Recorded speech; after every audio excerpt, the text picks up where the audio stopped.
Hi, you're watching the news with me, I'm Deepavali Hazra. These are the headlines at the top of 9 o'clock.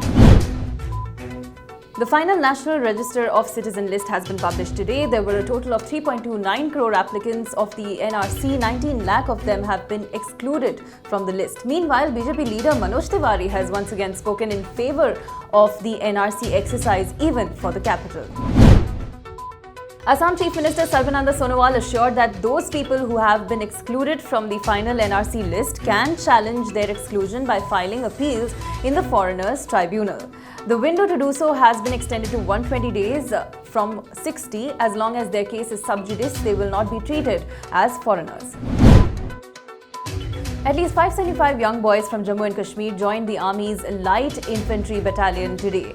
While addressing the passing out parade, Lieutenant General Ashwani Kumar said that the boys have a passion to serve the nation. He said the regiment was important as it was composed of largely locals from Jammu and Kashmir. A day after Pakistan Prime Minister Imran Khan warned of direct military confrontation with India, Pakistan seems to be toning down its war rhetoric.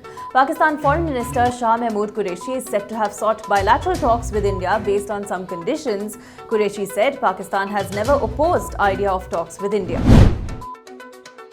At least 13 people are feared dead and 58 injured after an explosion at a chemical factory in Maharashtra's Dhule district. 100 workers were in the factory when the incident occurred. Prima facie, it appears that multiple cylinders exploded at the factory and rescue operations are still underway.